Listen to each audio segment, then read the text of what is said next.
Garden of Eden is lost like this. Xiefeng.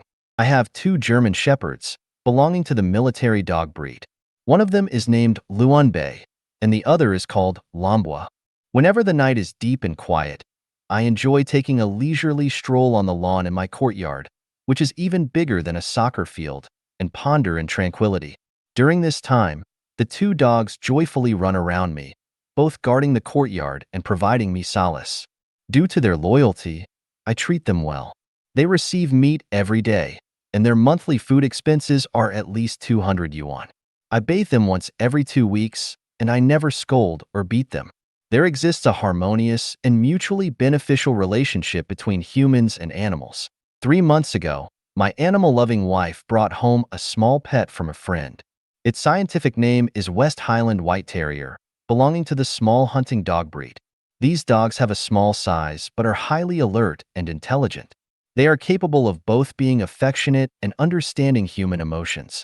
Due to their likable and adorable nature, they often live indoors with humans and enjoy all the luxuries and comforts of a dog's life. The next day, my partner bought a large circular plastic basket specifically for it, lined with a thick layer of old window screen folded into a mattress inside. The little dog lies on it, and the level of comfort is no less than me lying on a memory foam bed. To address the issue of the pet's waste, my partner deliberately found a large box made of hard cardboard with only a 3-inch high edge. Inside, she laid a layer of clean sand as the dog's bathroom. Everything was prepared, and only enjoyment remained. Unfortunately, this little dog doesn't use its bathroom and insists on urinating and defecating on the carpet. My partner searched for information, sought advice from experts, and repeatedly tried to train and guide the dog, but it remained stubborn and unchanged. Helplessly, we had no choice but to let it spend the night outdoors with Luanbei and Lambua. The treatment it should have enjoyed has been lost.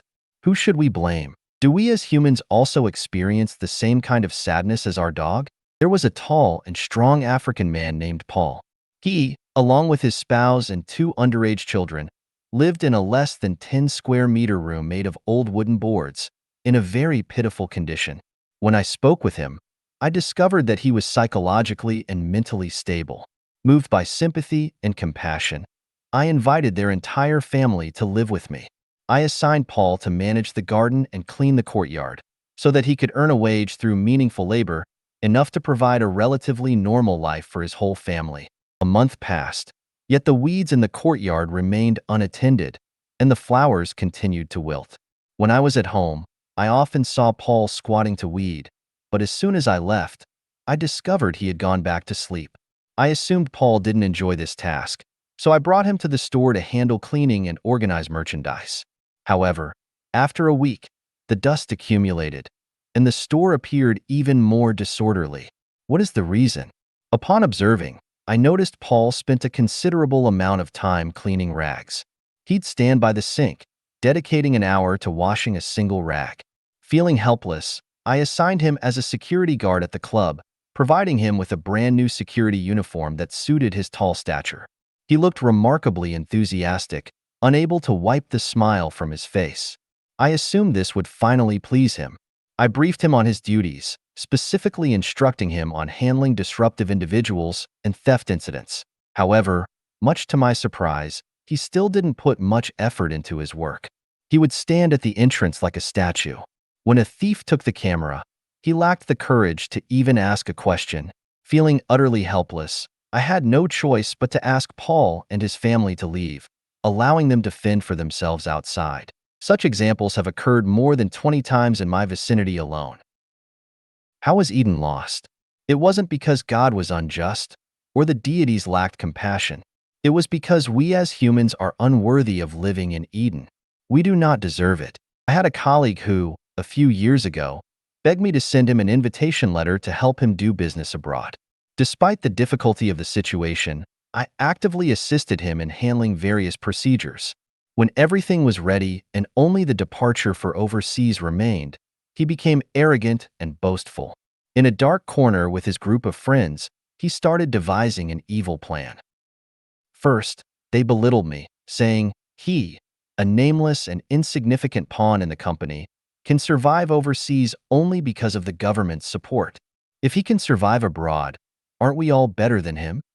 They then developed a detailed plan on how to initially rely on my assistance to establish themselves overseas, and subsequently, how to kick me aside and surpass me. Upon hearing this news, I immediately sent him a fax message. There has been a change in circumstances, and I am unable to accommodate you temporarily. Let's discuss this in the future. How was Eden lost? The expulsion of Adam and Eve from Eden had special reasons, but one factor was their own actions, disobeying the rules and taking the forbidden fruit. When individuals face misfortune, the majority of people's initial reaction is to seek various reasons to absolve themselves.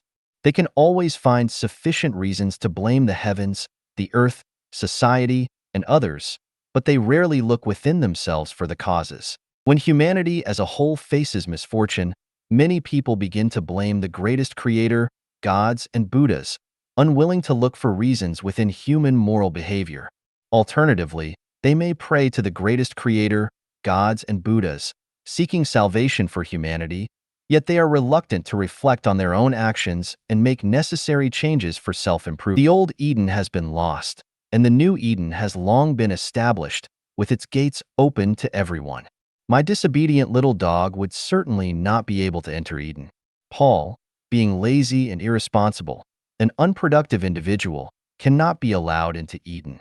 Despite my colleagues' active pursuit, their intentions are impure, and I cannot permit them to enter the sacred Eden. The blind cannot see the blue sky, so they claim there is no sky.